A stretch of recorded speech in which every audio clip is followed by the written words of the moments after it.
Okay, we're live. Good afternoon. I'd like to start our meeting today, September 21st, 2021 at 1 p.m. for Sanilac County Board of Commissioners. Before we start the meeting, I'd like to welcome everyone that's here today and joining in our meeting. And if you'd like to join online virtual, I'm not going to go through the whole rhetoric I've been going through the past few months. Simply, if you want to join virtually online, you can go to www.sanilaccounty.net. At this time, we'll have a prayer by Commissioner Wyatt, and we'll have a pledge by Commissioner Block. Heavenly Father, we thank you for the opportunity to once again come together to issue governance of Sanilac County. We ask that you would give us the opportunity to bless our constituents and those surrounding them, for us to make decisions that glorify you in the end, and that we be appreciative of the opportunity to live in a country that affords us the opportunity to worship you and to provide services to others. Amen. I pledge allegiance to the flag of the United States of America and to the republic for which it stands, one nation, under God, indivisible, with liberty and justice for all.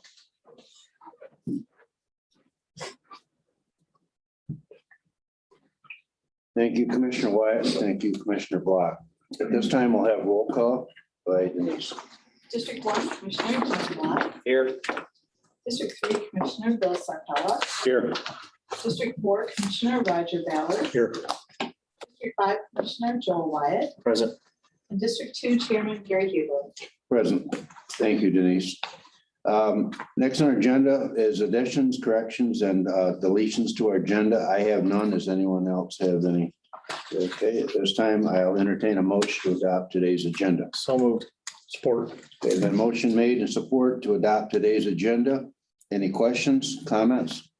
Hearing none, all in favor say aye. Aye. All opposed, the same. Motion passed. The agenda as written as what will follow today in today's meeting. Corrections to minutes from Tuesday, September 7th. Any corrections need to be made to the minutes? Hearing none, I'll entertain a motion to approve the minutes from September 7th, 2021. So moved. Support. There's been motion made in support to approve minutes from September 7th, 2021. Any discussion? Hearing none, all in favor say aye. Aye. All opposed, the same. Minutes from September 7th, 2021 approved. Correspondence, petitions, and introductions. And I just, in front of you is a blue sheet with communications. If you want to go ahead and read that, I'm not going to go into detail with that. Okay. Okay, next is commissioners' reports, and I'll start with Commissioner Wyatt. Well, I attended one meeting in Worth Township, and as per usual, it was a very long meeting. They've got a lot to discuss down there. Of course, they've had the sewer project, which has pretty much been resolved. They've got a couple properties that have yet to come up. There's one in particular that's causing a stink, and by that I mean a literal stink. And they're trying to work their way through that with the assistance of the health department. There was typically just the procedures of paying their bills and whatnot, but there was an interesting development with the DPW. They've hired some new DPW workers, which are responsible for the administration of the water lines and the sewer lines. And they are actually working really well with the administration down there to help facilitate occasional repairs and upgrade the system and moving forward with the final hookups. They're putting together a pretty good DPW department down there, which is really useful because they've got a lot of infrastructure to take care of. And they purchased a building across from the township hall that they're renovating into a DPW headquarters. It makes a little more sense than what they had before. They had purchased a house many years ago from the water authority, and it was not serviceable for the means of the DPW department. Let's see. Yeah, that's about it. There was a clean out issue that you and I got involved in down that way too as well, Yes. that we made some calls on and resolved. There was some aroma that wasn't there before when the project was completed. Yep. Yeah, that was from a resident that I put in connection with the DPW workers. They had been out. This goes back like a month or so. This resident reached out to Mr. Sarkella and myself about some issues from the pump station. That's the station that lifts the raw sewage up so it can run downhill again. Although there is some aroma that comes from that, and wind conditions on that particular point might play a big part of it. So. But they've fixed it. They did have some problems with pump stations and some early issues with, I think, the grinder. They found some problems with some gravel in it, but they've got it rectified. It's a pretty interesting project. I mean, $14 million and a lot of pipe, a lot of stations, the lagoons and everything, but it's coming together pretty well. Thank you, Commissioner Wyatt. Commissioner Ballard. Oh, I attended the Flint Township meeting on the 14th. They're working on maintenance on the gravel roads, which seems to be the item for this time of year. They are also revisiting a solar ordinance that was begun in 2017. And it made it as far as their planning commission, and seems it just got kind of forgotten. So they're starting to work on that again. I attended Marlette Township same night. Same thing there. They've got road maintenance going on. The continual blight issues and zoning issues. People tend to really pay attention down in Marlette Township, what's going on at their neighbors' places, which is a good thing. They're working with the Rowley auction service at the south end of town, right on 53. They're getting quite a establishment down there, and it's probably going to get pretty busy. I imagine during the summers more than anything. And they're working with MDOT right now on exit and entrance on the highway there. So there might be a change coming up down there. As I said, blight and such seems to be a big topic with the townships. And I did have a conversation with the sheriff, and there are 2 townships in the county that have contracts with the sheriff's department that they will go out and address blight issues and issue citations. It's on an hourly basis, so I'll be sharing that with the townships in my district. Tonight I go to Buell Township, and Elk Township is tomorrow night. I went to Village of Peck. They're pretty much business as usual. Busy little town there. And Michigan Works, I attended the meeting last Friday in Lapeer. Their usage is up quite a bit since the unemployment $300 extra ran out. So they are seeing a lot more activity, which is a good thing. That's it. Could I circle back to the blight issue we're talking about, because I'm going to address it in my report too. You said the Sure. sheriff department. What can you tell us a little more about that? It's just that he gave me I don't think I have it out here. He gave me a copy of the draft of the contract they currently have with 2 townships. Mhm. And In your district? no, in the county. Oh, Delaware okay. was one, and I can't remember the second one. So that service is available. It's an hourly rate. Okay. And yeah, I can send that to you. Okay. Because I'll just go right into my report. Okay. And In fact, if you don't like it, I'll just send it piggybacks to off here, everybody. because one of the things that continue in my district with all of the township is the blight issue. And as I reported here a couple meetings ago, Scott Franzel is township supervisor at Watertown. And I know the local paper had an article in there a month or so ago. He wanted to join in with some of the other townships and hire a person to enforce those blight issues. But the problem he's running into is each township is a little bit different, but I think it still can be accomplished. And that's why when you said that, if they're not all the same, if the sheriff offers that service, that would be great. Yeah. Maybe that might solve. Might be an option. Yeah. So the other thing that's been discussed at every township meetings is I don't want to say they use the word struggling, but they're moving through this process of ARPA and ARPA funds. And some of the townships don't have a police department. They don't have a fire department. They don't have EMS. So they're kind of at a loss if there's any ARPA funds that could be utilized in their township. And we had a meeting today, which I'll talk about a little bit later, ARPA meeting, which a number of us have been in.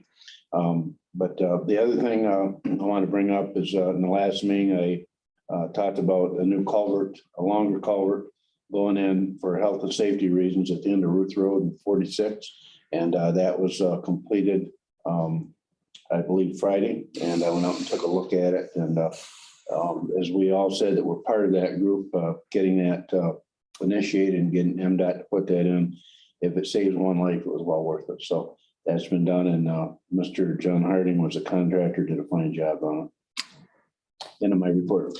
So Gary, it's a straight shot into the field now. Yes, and it's a level, it's to grade, and you get a shit, well, it's on your way home. It's on your way, I guess all of you, but I've seen Roger, it. he said it that way, but yeah, take a look at it. I think they did a good job, and I appreciate the work that Doug Sweet did on it. And Greg. But it doesn't address the issue, though, that corner has had with people traveling eastbound, westbound, getting T-boned from that knucklehead. That could still happen, and while we were there, we talked to MDOT, the Sheriff Rich was there, Under Sheriff Tim Torp was there, Doug Sweet was there, and we talked about that very thing. And if you recall, if any of you lived in Sanilac County for any length of time, if you recall, M46 and 53 had one accident after another and lost a life quite a few times. And they put up some different signage that would be in your face, really. It's on both sides, right, Roger? There's signage and there's road bumps too that they incorporate. They talked about road bumps and doing that. So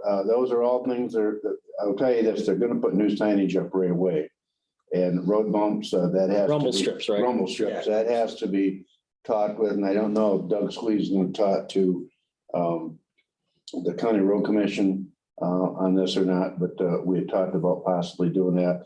And then the last thing we talked about was putting a blinker light at that corner. So it's a red blinking light coming from Deckerville. So the MDOT person I talked to, Steve, he said, send me an email to remind me. And he said, that's going to take some time for funds of getting it done. So Gary, it sounds like you've been dealing with MDOT a lot. What's the Sanilac County Road Commission said about this? well, they haven't, because we haven't had them involved, because the first person I talked to was our former drain commissioner. And really, because that was a drain, that's a route I took. The culvert route, right. But now that you're talking about signage, rumble strips, for example, on a non-state highway, now we're not talking about MDOT, we're talking about road commission, right? Because that road is not. Yeah, well, the blinking light, I'm not sure that's an option that the road commission would take. It sounded, while talking to the three MDOT people, like that would be something they would have to initiate. The rumble strips, I mean, that's totally in their venue because that's their road right there, right? Well, the rumble strips would be on Ruth Road. Right, and that's not a state highway. Correct. Yeah. So the Sanilac Road Commission could do that tomorrow. Well, that's where I believe Mr. Sweet was going to go and talk Okay. to the road commission about, because in all fairness, we've not involved the road commission because we haven't had really any reason to talk to them up until now. But the improvements are being made, and I think it, for the safety and health of our county people and anybody that travels our roads, it's going to be a deterrent not to have a deadly crash. So, that answer your question? Thank you. Thanks, Gary. I would first like to say thank you to everybody for offering your condolences in the passing of my brother the last couple of weeks. We put him to rest on Saturday, so that's been a traumatic experience, but I really, really appreciate everyone's support in regards to that. Was able to attend Port Sanilac. They're having their CFA discussion over the hall lease and the fire truck leases with the township as well. They approved their audit agreement and they were able to hire a new clerk already. So Barbara Rabinow will be stepping in there, and then their 2020 water project is continuing. They have to wait for state approval. So there's been some glitches there as far as getting information back from the state. Sanilac Township, they're working on their electrical ordinance in regards to marijuana growers. Kind of ran into a stumbling block between recreational and medical. And then they're also talking about the CFA budget discussion along with the village. They're rearranging some of their parks water billing. I believe they're going to be hooking up to Lexington Park sometime soon for the county. And then in taking over the water billing, they inherited some water tap funds through Lexington. And they're working on that and how they need to manage those dollars. And then I went to Croswell last night. Their village manager has resigned and he'll be leaving there. He's moving on to Lapeer for promotion of the county. And so they've had to make their wastewater payment last night. And then there's a discussion on blight. So they're kind of dealing with that as well. They want to move forward and tear down the 2 buildings that had burned. And hopefully that'll be able to happen soon, but they're waiting to get one road paved. If you've been through Croswell, they're right in the middle of their sewer project. So there's just stuff all over. And I'll be pleased to note that they have captured 38 cats and fixed the cats and moved them on. So I guess apparently a whole bunch of them got new homes. So 38 is the number right now. So that's what I have for commissioner report. Thank you, Bill. Commissioner Black?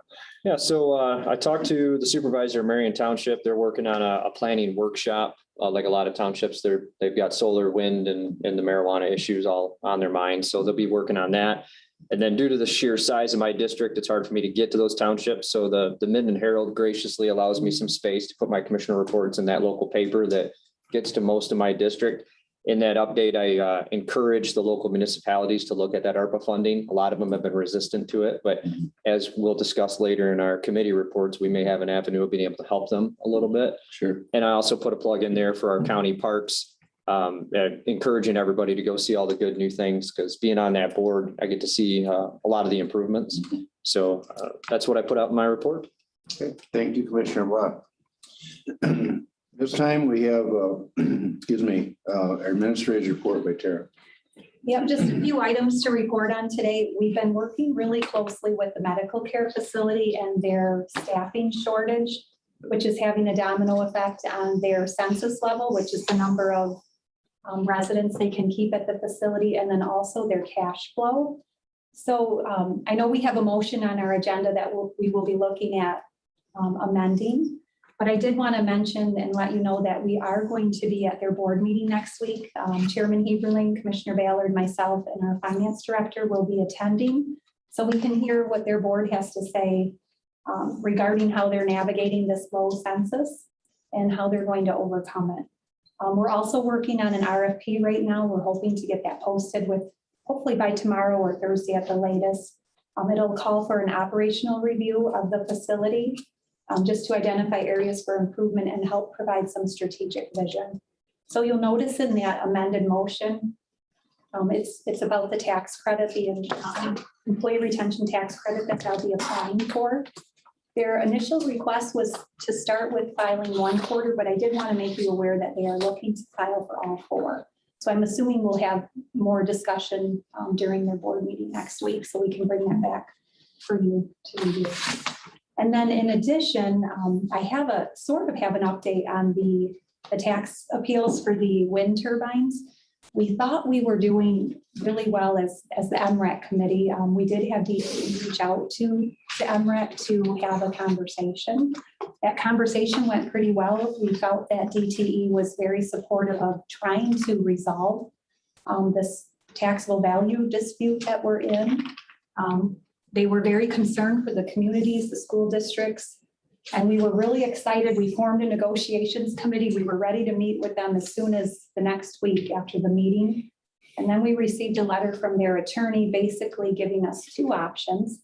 One of the options was to accept the Cali table, which is basically what we're disputing right now.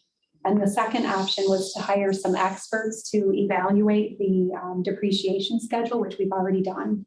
So now we're kind of back to square one. We didn't get anywhere. They don't want to meet with us until we select option 1 or 2. So I know I've had some conversations with different commissioners. You've reached out to Representative Beeler.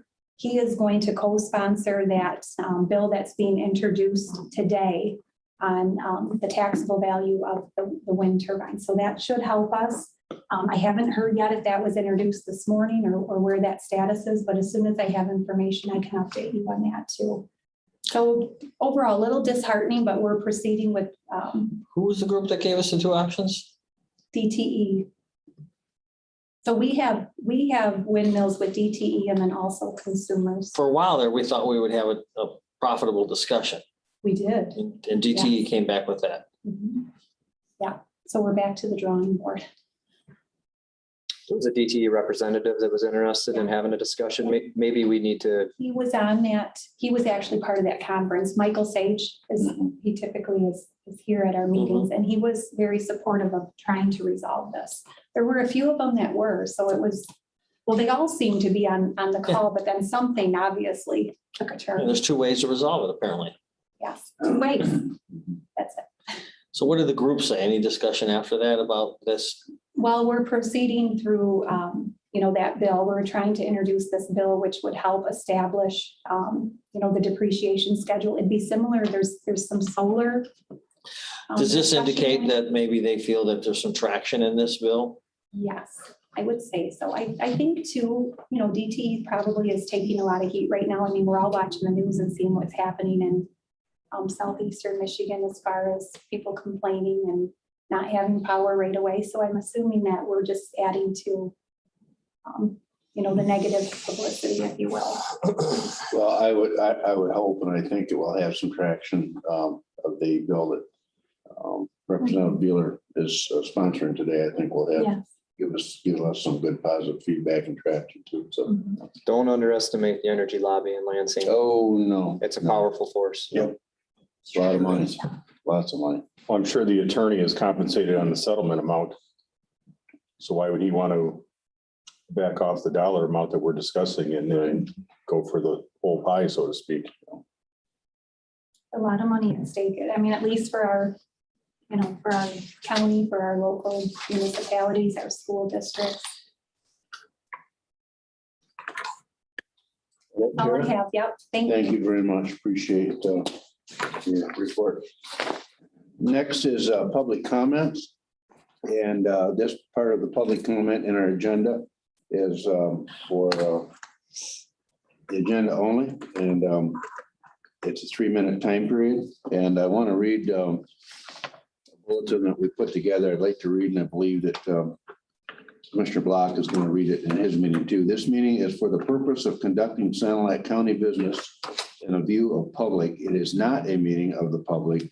Public comment is allowed during the public comment section as indicated in today's agenda. So at this time, I'm opening up to any public comments towards our agenda today. Everybody's smiling, everybody got it, I'm sure. All right, seeing none, we're going to move on to 13A, 13B, 14. 13 appointment standing committee, I have none. County Commissioner appointments, I have none. 14 County Commissioner Chair appointments, I have none. And getting into Agenda 15, General Resolution, we have a resolution support of medical autonomy. So I don't know if you want to go ahead and read that first, and then we'll open it up for discussion. Mr. Black, Yeah. I'll give the floor to you. Well, I mean, first of all, thank you, Commissioner Wyatt, for drafting what we have here today. I mean, I can read it, or we can just have a discussion about it, whatever you prefer. Well, since we're the group discussing it, we've had no public comment on it. I suggest we continue discussing it amongst ourselves accordingly. Go ahead, John. You want me to read it? Yeah. Okay. So Sanilac County Board of Commissioners resolution in support of medical autonomy. Whereas we elected officials have solemnly sworn an oath to support the Constitution of the United States of America, which is ordained and established to promote the general welfare, secure the blessings of liberty to ourselves and our posterity. And whereas citizens being informed about the risks and benefits of any available medical interventions such as vaccines and face coverings, and that with the consultation of their own medical care providers, have the information necessary to make an informed decision regarding their own bodies. And whereas the citizens of Sanilac County have the sacred inalienable right to make autonomous choices about their own health, this being essential to securing both the general welfare and securing the blessings of liberty. Therefore, all Sanilac County messaging related to vaccines, face coverings, or other medical interventions shall encourage citizens to discuss the risks and benefits of any such treatment with their chosen healthcare provider. Therefore, Sanilac County shall not question any citizen's claim to exemption from wearing a face covering or any other similarly mandated preventative intervention, but shall encourage citizens to determine with their healthcare provider the best course of medical intervention for their own bodies. Therefore, Sanilac County shall not require or mandate any employee prospective employee, contractor, or employers any form of vaccine, similar medical intervention, or medical test for disease as a general condition of employment. Therefore, the Sanilac County Board of Commissioners commends the Sanilac County Health Department, its advisory board, administration, and other various county offices and departments and community healthcare providers for their immense efforts throughout the pandemic as they have sought to provide accurate and current information for these free citizens to make informed choices. Therefore, the Sanilac County Board of Commissioners authorizes the board chairperson and staff to forward a copy of this resolution directly to all county commissioners or their equivalents in each of the 83 counties in the state of Michigan.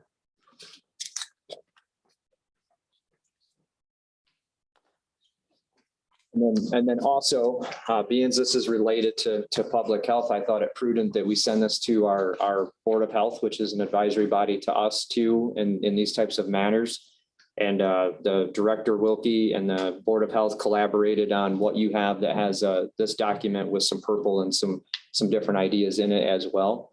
So we can definitely have discussion about what we have in front of us. So I read our health director's comments. I believe he sent out an email last night. I've talked to you, and Joel and I talked briefly about talk more to you. So it appears that that the suggestions they sent to us and maybe the deletions they have in that were open to entertaining a thought of you going back to the meeting this week and talk about those deletions. Do you want to expand on that? Well, I mean, I guess I don't know about that so much as, these were thoughts offered to us to collaborate, together today. And so, I think that there's actually a lot of information here. I apologize. Director Wilkie got me this extra information yesterday. I was out and about and was unable to send it to you gentlemen until this morning. Mm-hmm. So I feel like there's a little bit of a time constraint there for everybody to digest that, there's quite a bit of information. I would agree, Commissioner Block. The timing of this, it happened in a short period of time. It's been 2 weeks since we discussed it, since I drafted what I did, disseminated it to the health department, and it got back to us just recently. It would certainly be advantageous for us to have an opportunity to look at what's been offered here as suggestions by the health director and take into consideration adoption of some of the language or not. Yep. I really appreciate the fact that the health board took the opportunity to chime in and evaluate what we were considering. This is exactly the kind of local governance that we talked about back in February when we wanted local governance to be primary in caring for our local constituents. The health director was able to put this together. Actually, considering the amount of data that's here and documents that's here, it's pretty good that he got it together as quickly as he did. Since you're here, Brian, we can talk about a couple of things. This is a good opportunity for us to do so. Before we do that, do we need to do something here, Denise? We need a second before discussion. Second, Okay. Keep it legal. thank you, Denise. Thanks, Denise. Thank you. Brian, go ahead.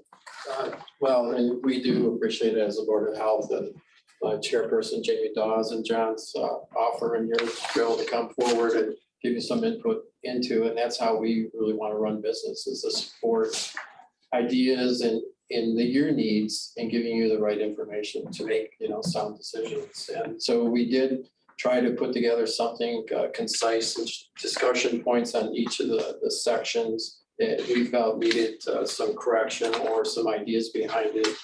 And mainly because it was so broadly written, we felt that there was some indication there that could impact not only the health department, but other agencies that have already established either policy or protocol or are following the OSHA rules when it comes to whether you're being tested for some substance or whatever it might be, Right. disease and or vaccinations for certain career tendencies, you have to have that in place. We wanted to kind of correct that, just get that out there. And then we kind of try to summarize it too, because there was quite a bit of information, like you mentioned, and I actually shortened it by 2 pages of examples, which I didn't. We appreciate that. Necessary. But a couple of the things we offered in the email itself would, I think, correct it right away, and I think it would meet your intent overall. And there's some things that we need to look at. I know Commissioner Wyatt and I were in another meeting this morning. It was brought to our attention. If we follow this, we couldn't test for TB. And, Yeah, there's things like TB that are pretty much standard out there, and that would be any day, any care facility. A lot of food service facilities follow that policy, but even our own medical care authority, our mental care facility, public health, CMH, I believe, may follow those type policy procedures. But then there are some vaccination things that you need to be aware of, like Hep B is a requirement. There are waivers for things with some of that, but there's also, you just got to think about the broad reach on it could impact many agencies in the county. I'm familiar with, requirements for employment requiring testing, right? And also vaccinations or immunizations for particular diseases. And it's always been understood like, oh, well, if I want to work here, this is what I got to do, right? But there are exemptions. And I think you mentioned in maybe another previous communication about, schools have been doing this forever. Well, having had children in school for many, many years, I'm aware of the exemption process, and the exemption process has become much more stringent. It has become much more difficult for a parent to just, let's say, cavalierly or with great deliberation and thought process behind it to say, I want my child to be exempt from this. Now it requires hours of educational, briefings from the health department, documents to be signed, forwarded to the school in a timely manner. If you're just a cavalier individual says, I don't want my kids doing it, but you're not willing to put in the legwork, it's probably not going to happen, right? You've got to put a lot of effort into it. Oh, right. The school wouldn't be able to accept the student into the classroom. So there, what Joel's referring to is the waiver process. And it really is only a half hour though, Joel. It's not hours. But it does feel like that, I know. And so there's an educational process that's built into that waiver process for children. But it was not that way 20 years ago. No, it has gone forward, and evolution always changes things. And in regards to programming. And so coming from the immunization side, they felt, and I'm talking about regulations that we have to follow from MDHHS, is we felt that, okay, let's put an educational component in there so we're assured that this parent understands that their child won't get these immunizations and what the end result could be. So they sign off on it, and that's what we needed. We need somebody in authority of that child to say, yes, I agree to this, I'm waiving it. I don't want my child to have these immunizations. So it's true, Joe, and we try to keep it as simple as possible. So that's the page 2, where it talks about, other communicable diseases. But referring back to page 1, starting with the sentence that you began with regarding the discussion point for the chosen healthcare provider. You gave many examples of discussion points, and all I can think of is that in your own sentence structure, you described for your discussion point that many of our clients do not have primary healthcare providers, or the health department is their care provider. And then you went on with other discussion points to say that they would be disfranchised if we pointed them to have this discussion with their healthcare provider. But you've already identified the health department often as being the healthcare provider.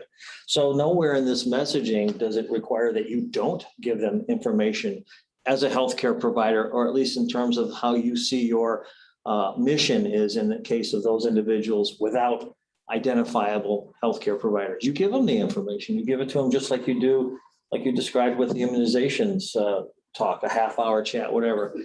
I don't see that as a disenfranchising measure. Well, and remember, this came from all the board members, just not myself. So Okay. there was a thought that if, we have a significant large population out there that has no immediate means to get to a healthcare, whether it's call my doctor on the phone, they don't have that ability. Transportation, things like that. And when they can't get to those services, they're just, they don't have nowhere to go. And we want to make sure, if I'm reading you right, hearing you right, that if they're coming to the health department, we want to make sure they know we are available to discuss it with them, and then refer them out to a private practice or a provider if they so need that. Isn't that what you already do? Don't Yes, you we already do. encourage people to develop Absolutely, a relationship? and- Yeah. And we thought some of that language it was so overburdensome in the sense that it says, don't do that. Just go to your primary healthcare provider. And we're trying to just say, basically, simply say, not everybody has a primary healthcare provider. And we are those we are that So, source coming to. The feeling behind that, or at least the reason why I put that in there, was so that you wouldn't position yourself as a healthcare provider unless the extenuating circumstances necessitated it for that moment, that you would take advantage of the opportunity to have, Joe citizen who doesn't have a healthcare provider and has a need and has a question. You facilitate interacting with them, but then you urgently, express to them that it would be really good if you had a healthcare provider, or if you discuss this with your healthcare provider. Here's what we at the health department recommend, suggest, here's the data, here's the information behind it. We really think you should develop a relationship with your own healthcare provider. I'm happy with that. And I tried to convey that in that sense. Clearly, when 8 other people read it, they might see something a little different. So I would be happy with, a message that describes exactly that the health department is here to serve you, to provide information for you across the spectrum of health, but that we think it's important for you to develop a relationship with your healthcare provider. And And we do. those discussions should be that. Now, if they choose to use you, like you said, as a healthcare provider, or they choose to use the ER as a healthcare provider, okay, well, have a conversation with Joe ER doctor, have a conversation with. A good example is a lot of our clients that are in family planning don't have a immediate healthcare provider. Mhm. But we have one on staff.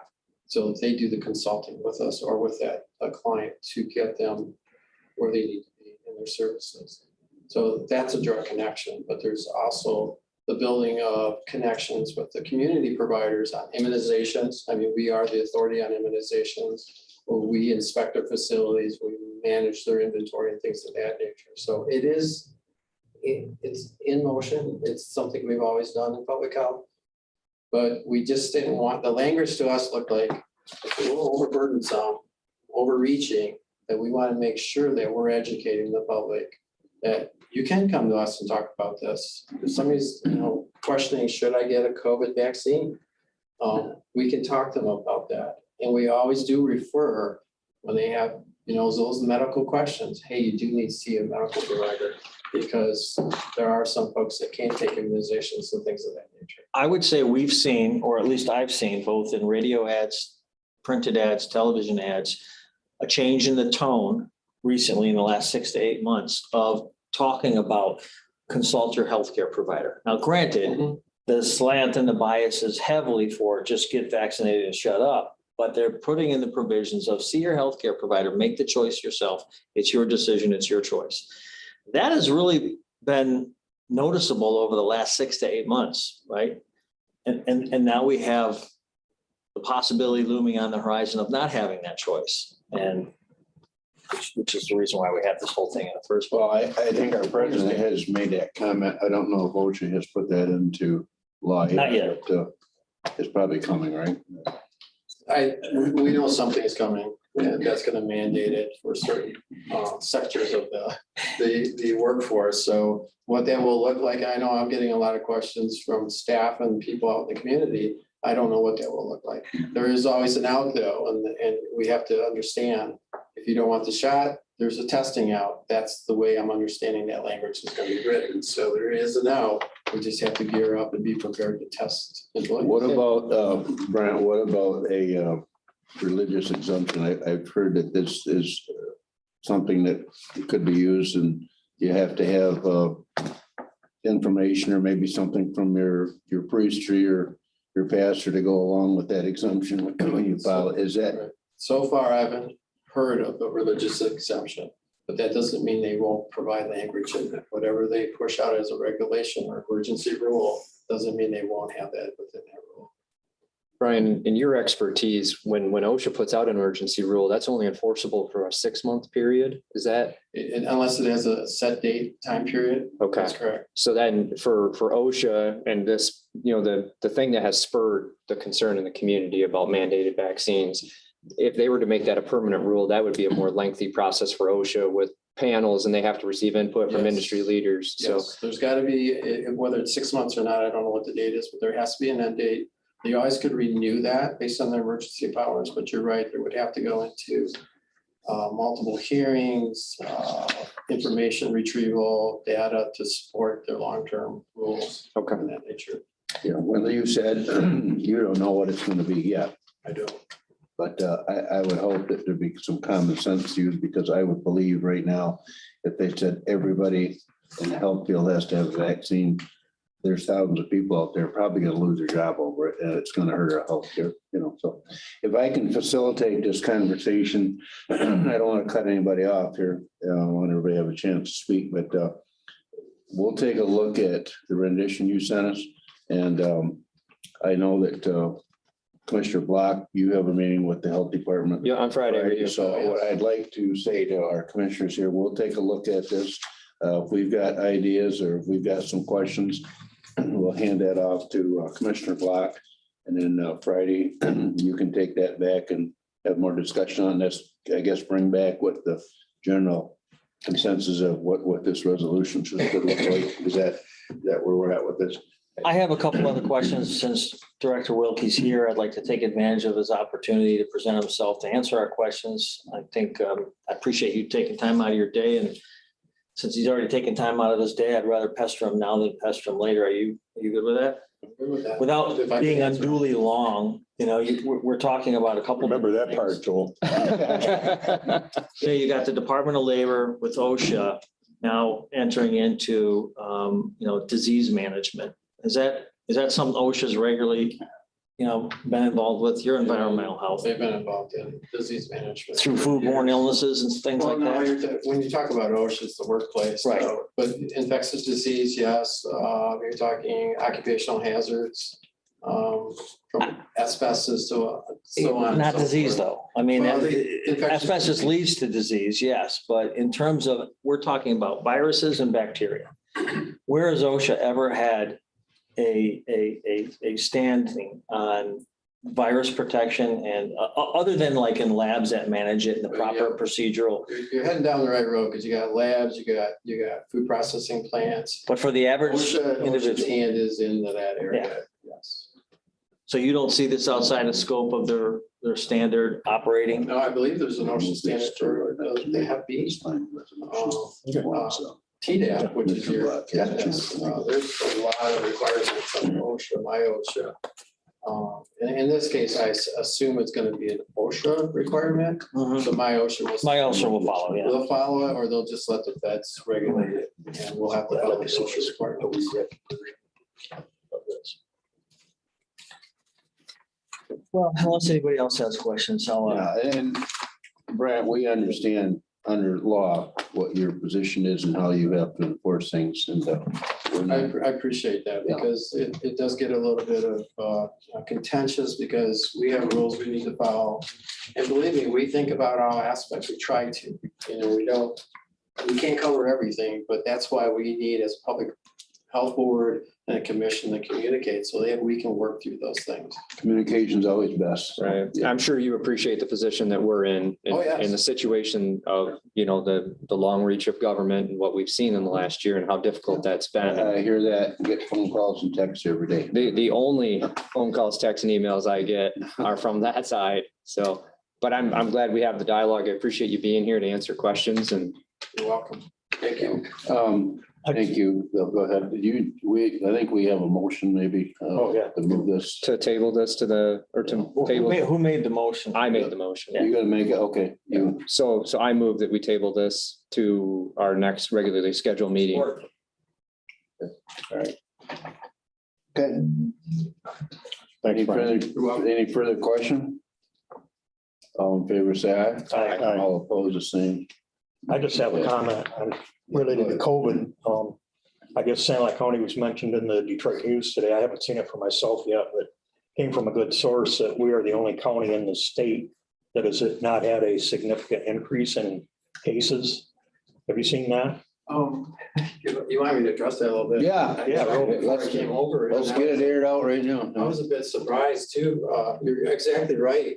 Santa County right now is. We're at like 6.8 or 6.9%. Exactly right. You're right on board. It's 6.8%. We are the only county at substantial threat. All the other counties moved up to high threat. We're at 90 cases this month in September. None that I'm aware of hospitalized. But we are seeing, we post every Monday our new statistics on our website. But we are seeing across the board from 0 to 1-year-olds all the way up to 88-year-olds that are being affected by the Delta variant. But for some reason, and this happened way back in the beginning of the COVID, I call it a bubble. Why we're in this bubble, I don't know. None of our schools, they do have cases, but none of our schools have been that impacted where they have to pause, where there's 98 schools in the state of Michigan that have had to pause because of outbreaks. I know we were in Chicago this past weekend for a family wedding. And of course, we haven't worn masks in how long up here in the county. As I walked For into. record, I have mine right here. So as we walked into the hotel, there's a big sign, must wear a mask. I thought, you gotta be kidding me. Really? Not really. So I walked in and the lady said, sir, you have to have a mask in. And so I asked her, I said, what's different here about in Michigan? She said, well, it has spiked there, but she said it bubble you're talking about, it's already on its way back down. But so I do have one last question. Is the Delta, I don't know how to put it other than this way, the death rate hasn't been as much as the initial. I don't know that specific statistic on the death rate, but we're seeing across the board age brackets ranges become positive and sick from it. But that answers your question. I know there's Yeah, still deaths. I think they reported out today 29 deaths in the state of Michigan, which is still concerning. We're going to hit in the next couple of days, the state of Michigan as a whole, we're going to hit over 1 million cases and just I think 20,000, close to 21,000 deaths throughout this whole period of the pandemic. We're concerned about it. There, you know, we're in this 18 months and we do have medical treatments that we're pushing out, the monoclonal antibodies, which are great. So people do have COVID, they got to get to the doctor, get into that, you know, med treatment, and it will save you a lot of hurt. But we are seeing, you know, deaths from the Delta variant. You bring up a good point because it's been accused by some that we're not emphasizing enough on the treatments. And I would agree, we're really not, but there is some emphasis being placed on it. You just said it. Dr. Hamid, the medical director for Sanilac County and other counties as well, has also emphasized treatment modalities that should be initiated early on in the event that you are sick with COVID. So I can appreciate the fact that they've been doing that. And then the thing we are seeing, Gary, to answer part of that question is we are seeing the majority of cases are non-vaccinated. So there is that vaccine, it's showing in real lifetime that it is a protective factor. You may get COVID, but you can have a significant reduction in symptoms and hopefully not end up in the hospital. Very few end up in the hospital according to statistics, but. Thank you, Brian. Thank you. Moving on our agenda, committee reports. And I'll give mine first and then we'll start with, next go to Commissioner Block. We attended an Arpa meeting today and I'll let either Commissioner Block, if you want to expand it a little bit later when it comes to you or Tara. And also, we had a meeting this morning with mental health in regards to the budget, and we're working through that. We found, I think, an avenue that we can move forward with the budget and with the cut there and how to negotiate around that. So, you want to go ahead? Okay, so last week, the Sanilac County Planning Commission met and we reviewed a couple of ordinances. We're still seeing quite a bit of stuff come through related to solar or wind. We actually saw 2 master plans come through, which is nice. That's a lot of work the townships invest in that. So it's always nice to see all that hard work and see them getting to the end point in that. Beyond that, moving on to the Arpa Committee that you had alluded to, Gary, the Arpa Committee has great news. We have a recommendation on the finance agenda today to hire a consulting firm to help us make sure that we're dispersing those funds correctly, finding those avenues, and then the reporting requirements and auditing requirements to go along with that. So it's a huge step in the right direction on getting those ARPA funds into government organizations and into the community in the best way possible. So That's all I have for committee reports, Mr. Chairman. Bill? Attended HDC over in Kiro. They're back to mask mandates. They've had a COVID surge with their staff. And a lot of employees have been affected. And so they're kind of waiting for a federal directive on where they go moving forward. Their discussion was they really don't expect to see anything before Thanksgiving as far as what the feds are going to be telling them. They do have a new facility locating in Lapeer, so they should be expanding their services down there, which is a good thing for the clients that they serve. We had a Council on Aging meeting yesterday. They paid their bills. Trudy made a presentation, says they're well funded, and there might even be a slight small millage carryover, and then they're working on some of their staff as well in regards to the officers of the group. And then we had a pension board presentation last week. The financial advisor presented. The attorney presented our fiduciary responsibility. And then we had presentation by dual actuaries. So if you can imagine sitting through all of that, particularly the actuaries, there's nothing more fun than an actuarial presentation. And anyways, that's part of being on a pension board. Pension is fully funded. We're pleased to report that. And they're doing a lot of great things, but unfortunately, there are requirements that they do have to follow. Nobody fell asleep. That's all I have. Thank you, Bill. Roger? Parks met on the 7th, after a couple of months discussing our park rates. We did decide to raise them for the 2022 season. I've gotten a little bit of feedback from some people. It's been positive. They've said our sites are too cheap anyways. I haven't heard from the other side yet too much, but I'm sure we will. We don't take that lightly.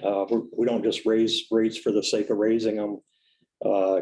We do have the millage and we appreciate that. However, we also have a lot more usage of our parks now, and it is required that we add staff. So we have another additional full-time person at Evergreen. We have 2 full-time positions at Forester.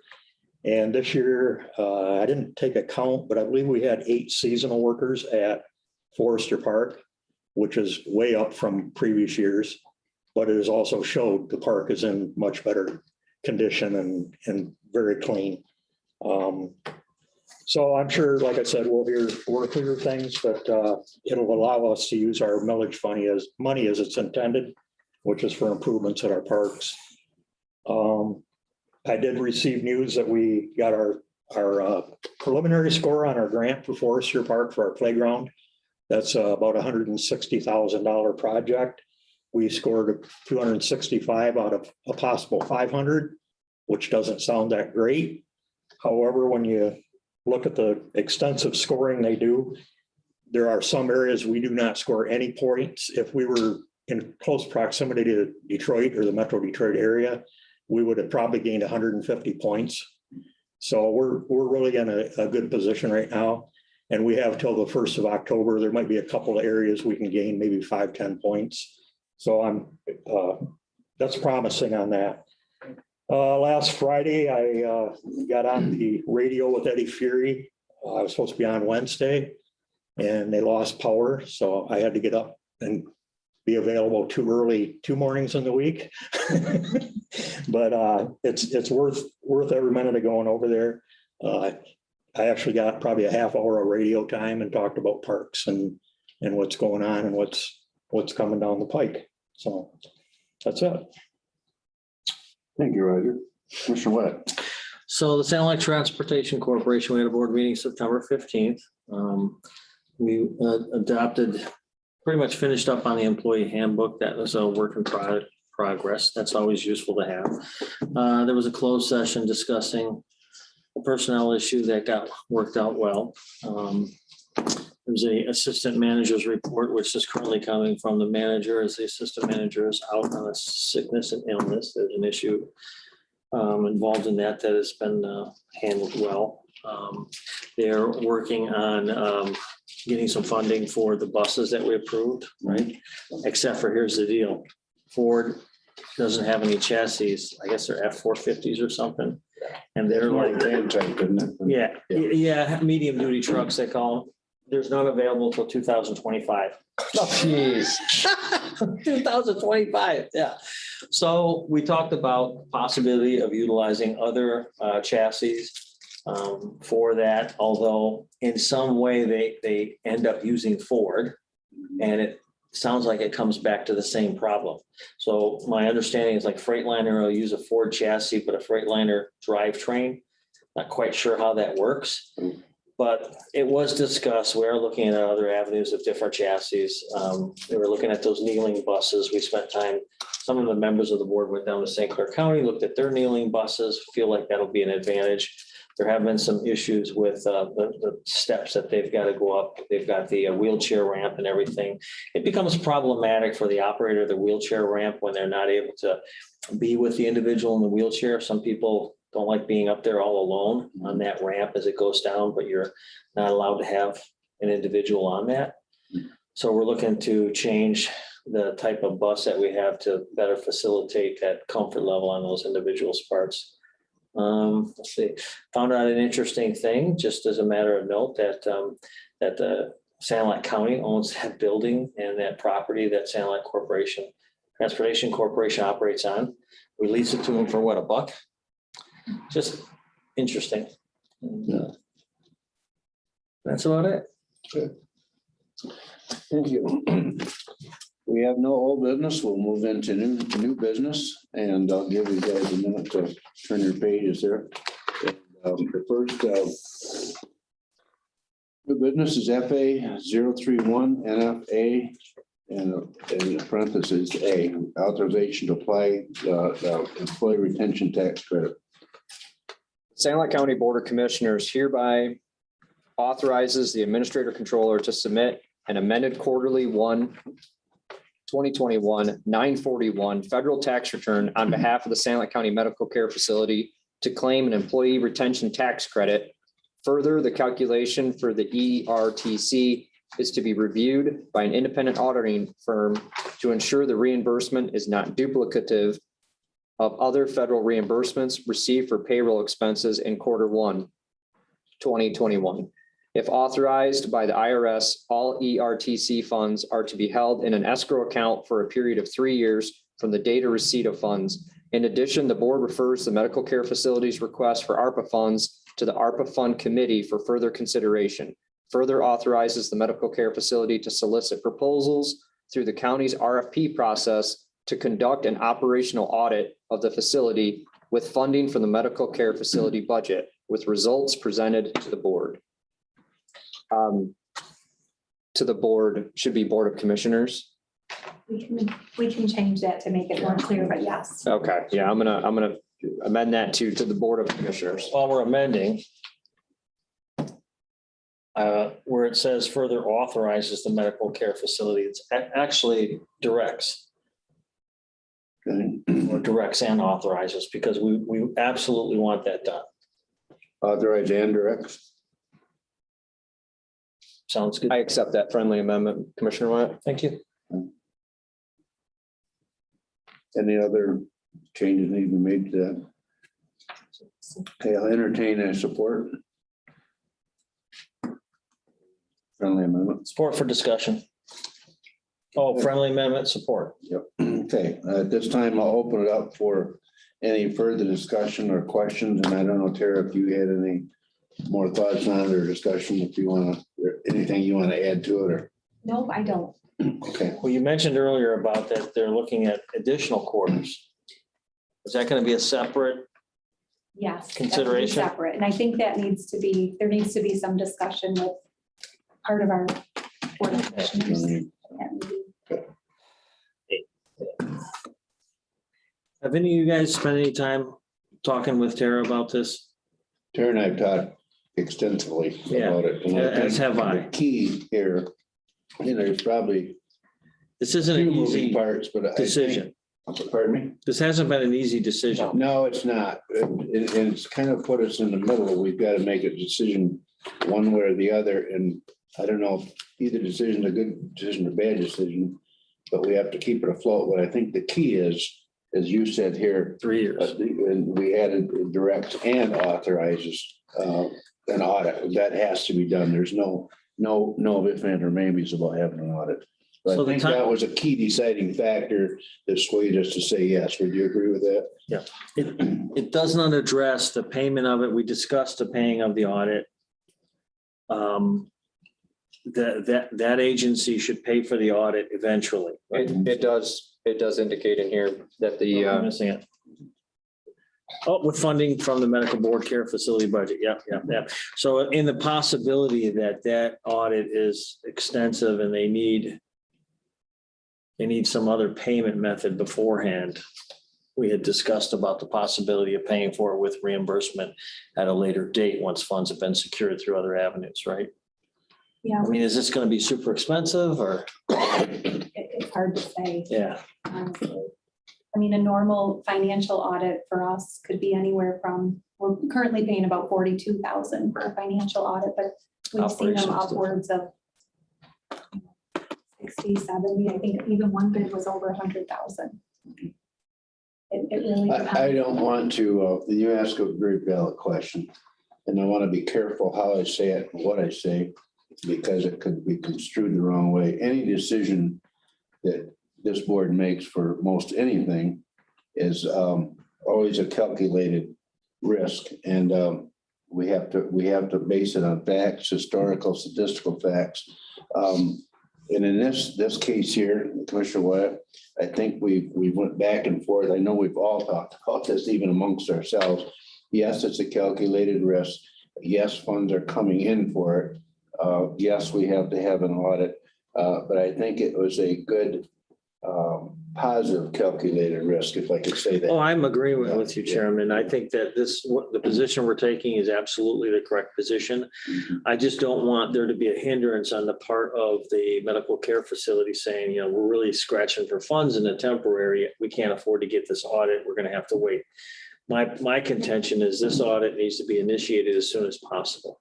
And it shouldn't be delayed for any length of time because we're having difficulty securing the fund, and that, you know, that the pledge of the funding for this, if it comes down to that, should come from us in order to get it done and expedited. And just as I said, statistically and historically, as most of you sitting in this room know, what, 3 years ago, we had a meeting with them, myself, Mr. Dean, I believe Terry, you were in that meeting, and we give them money for a loan, and they have paid up for the record, Yeah. as they should, by the monthly payment. So I think that's good news, and that's a good record, past record. So yeah, it's a calculated risk, but I think it's a positive one. I think it'll work out. But the audit, I agree. We need to get that done right away. Tara, can I ask you, so in terms of the audit alone, since the language is pretty clear that the funding will come from the medical care facility, eventually they've got to pay for it, whether or not it was, you know, charged to them from us Mhm. at a later date, that can happen that way too. Right? Yes. Okay, cool. Thank you. Will this allow to be completed in the time frame that the ERTC credit requires?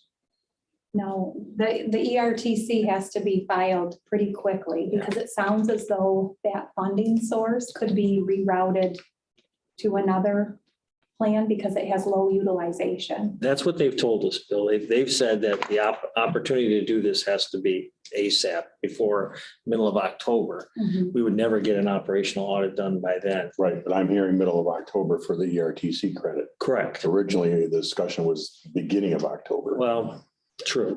Okay, I don't think we've heard of it getting kicked down the road any I further, was going right? to say, I haven't heard an update. Right, as of what we have, it's the end of the year that they can apply for these tax credits, but it could change. It just depends on if the federal government shifts these funds that are allocated for this tax credit to another federal program. And that was the discussion. It was going to go into infrastructure, I believe.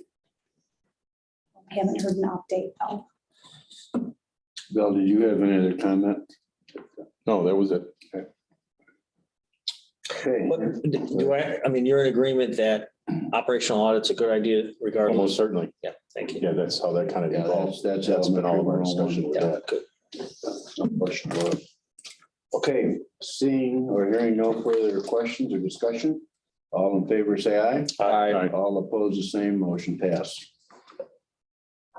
FA 144-21, approval of 221 current claims. The Sanilac County Board of Commissioners hereby approves the payment of current claims for 2021 identified on the accounts payable report dated September 14th, 2021 for the general bank account in the amount of $101,428.35. Support. Okay, been a motion made and support for FA 144-21. Any further discussion? Hearing none, all in favor say aye. Aye. All opposed, the same. Motion passed. FA 145-21, budget appropriations amendments. Budget adoptions, amendments, appropriations, and transfers. The Sanilac County Board of Commissioners hereby approves the following amendments and establishes the following accounts as presented. Support. Okay, been a motion made and support.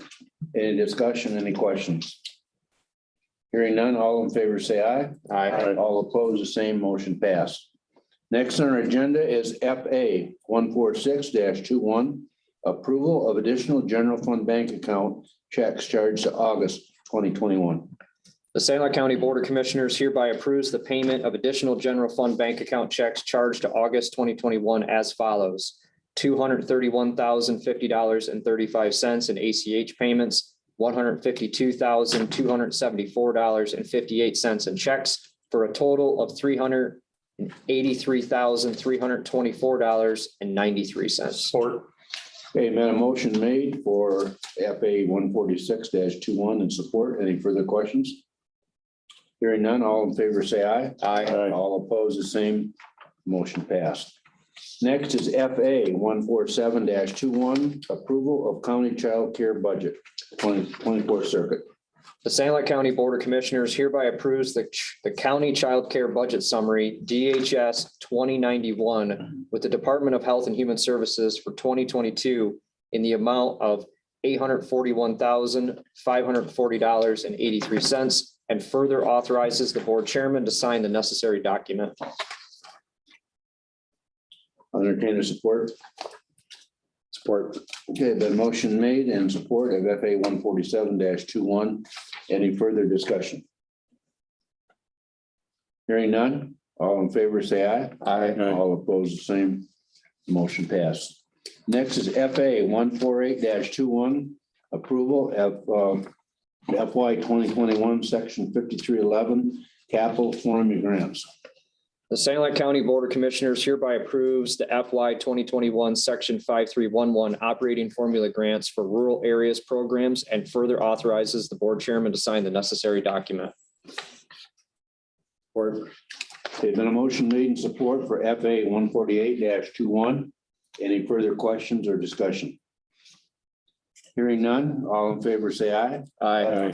All opposed, motion passed. Next is FA 149-21, authorization for community corrections grant programming. The Sanilac County Board of Commissioners hereby authorizes the immediate implementation for fiscal year 2022 for the Community Corrections Grant Program effective October 1st, 2021 to partner with the Alcohol Information and Counseling Center, AICC of Lapeer County, and further authorizes the board chairman to sign the necessary document. Support. Okay, then motion made in support for FA 149-21, authorization for community corrections grant. Any further discussion? I have discussion, Mr. Chairman. Unfortunately, I was unable to attend our last meeting. You guys did this through finance. There is going to be the opportunity that if one of our providers within our county is able to do this, that we would transfer to them. Mhm. Okay, Okay, that was a discussion. Yes, yeah. That was my only question. Thank you. And in fact, we talked briefly about it this morning in a meeting with Commissioner White and I were in. Okay. Okay. Any further discussion? All in favor, say aye. Aye. All opposed, the same. Motion passed. Next is FA 150-21, authorization of outbuilding roof replacement and building maintenance. The Sanilac County Board of Commissioners hereby authorizes Boom Construction to bid for the purpose of replacing the roof of the outbuilding and additional maintenance at Forester Park at a cost not to exceed $24,600 with funding from the Parks Millage. Support. Okay, been motion made and support for FA 150-21. Any further discussion? Hearing none, all in favor, say aye. Aye. All opposed, the same, motion passed. Next is FA 151-21, award of authorization of a bat removal and prevention service. The St. Louis County Board of Commissioners hereby awards and authorizes My Bat Guy the bid to provide bat exclusion and sealing at the courthouse building at a cost not to exceed $10,785 with funding from the Building and Grounds. Further, with bats being a protected species, the project will take place this fall once the juvenile bats are independent from the adults. Aw, How kind. aw, sweet, taking the babies away from their mothers. I need a support on that. Support. Okay, support by Commissioner Wyatt. If you recall, in our last meeting, we had two bids. One was, I believe, was substantially lower. We figured that was because they had to travel farther, but our custodian said that was the best one that he picked out. So I think that was his recommendation. Supervisor also. Okay, if there's no further discussion, all in favor, say aye. Aye. All opposed, the same, motion passed.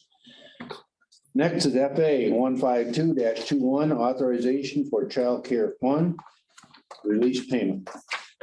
The St. Louis County Board of Commissioners hereby authorizes initiating payment not to exceed $196,598.33 to the state of Michigan for the purpose of providing payment for year 2019, for year 2020, and for year 2021 life skills contractual services. Motion made and support. Any further discussion on that motion? Seeing none, hearing none, all in favor, say aye. Aye. All opposed, the same, motion passed. At this time, we'll open up again for general public comment. So if there's any general comments, it's the time to come to the podium to speak. Seeing none, I don't believe we have any reason for a closed session today. And at this time, I'll ask for adjournment of our meeting. I just have one comment on the bat thing. I hope it works. That's kind of a coin toss, I think. But they've been here forever. So I hope the guy is good. Yeah. Oh, I know how nerve wracking it can be, believe me. Like, there's no warranty on that? There Like is. a pledge of, I think for a period there is. yeah. Yeah. Yeah. We're gonna trade cats with Croswell. We'd rather take the cats. Yeah, there we go. That's all I Cat in had. my office. Wait, is someone feeding them things here like in Croswell? Geez, I hope not. We have our health director here. Which one's a healthier thing to have roam in the building, Brian? Bats or cats? I think you'll take the cats. Take the cats. I'll make a motion to adjourn. So motion to adjourn, support by Commissioner Wyatt. Any discussion? Hearing